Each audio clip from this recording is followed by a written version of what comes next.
Another cancelled Rayman game has hit the channel, but fret not because this game is neither big nor recent and it absolutely does not affect the current Rayman game being developed by Ubisoft. This is from nearly 10 years ago, so even longer ago than the cancelled Rayman game I reported on yesterday. Anyway, as always, be sure to stay to the end and get the full picture of whatever the hell this game is, and find out why there is nothing to be worried about for our limbless lad's future.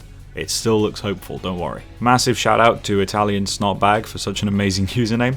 But also thanks for flagging this to me in a comment on yesterday's video. The comment reads, "This is kind of off topic, but a while ago I was researching on developers that worked at Ubisoft Montpellier. That is when I saw a LinkedIn page of Fricard Stefan, who is a programmer at the studio. One of the games he worked on is titled Rayman Daydream, which as far as I know, I don't recall a game named like that." Well, Italian Snotbag, you are right. This game does not exist, and even if it did exist, it would not be called that. And I have some pretty solid evidence to tell you why. I did some digging, I found the LinkedIn page, I tried to scour the internet for this developer to find an email address that I could inquire on, but alas, I got nothing.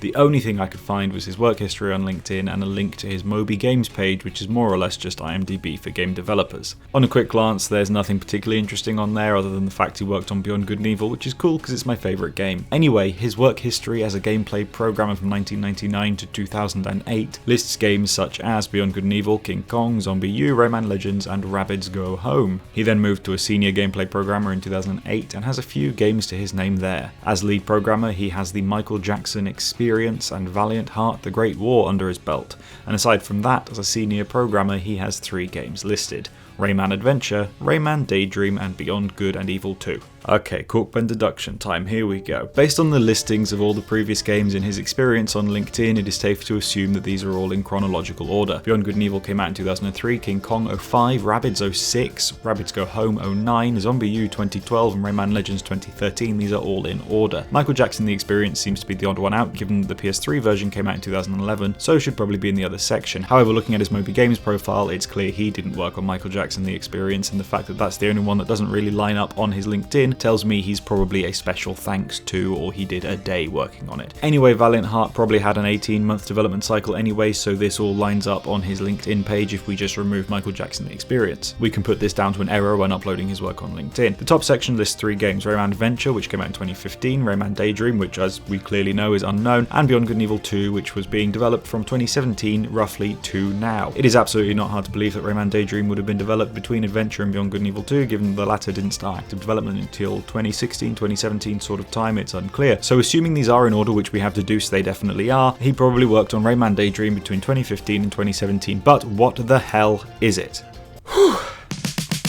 Nice. Well, I did some digging and there is nothing at all online about any kind of Rayman Daydream game. And now is my time to say a massive shout out to Mega Motion CD for helping me look and helping me research last night. Thank you. I then looked at his Moby Games page again to see if there was anything else of interest, and by Jove, there was. He worked on a VR Rabbids game called Virtual Rabbids: The Big Plan. I thought that was pretty interesting as it wasn't on his LinkedIn. I didn't think a lot of that. I figured it must have been a pretty small game that maybe he didn't want to advertise having worked on. I mean, it was only compatible with the Google Daydream VR headset anyway, and that was discontinued after only 3 years of being released, so I guess that's the end of that.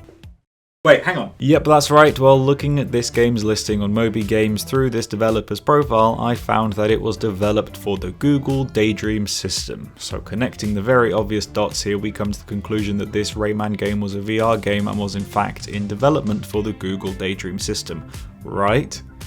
Well, actually almost definitely not. While I would love to say there was another Rayman game in the making out there in roughly 2016, 2017, I'm afraid the truth is far more obvious and unfortunate. Or fortunate if you look at it another way. Rayman on the Daydream system simply never existed. Given that we know Stefan Fricard, or Fricard Stefan, I'm seeing it in different ways wherever I look, so I'm not really sure which way around it is. I apologise if you somehow watch this and I've got it wrong. He was on the development team for Virtual Rabbids, but never mentioned it on his LinkedIn, but he did mention a Rayman game on his LinkedIn that we have no other evidence of ever having existed, so we can draw a pretty clear conclusion that he obviously meant to put Rabbids Daydream and put Rayman, probably because filling out his LinkedIn was a rushed job and he'd just written Rayman for a previous title.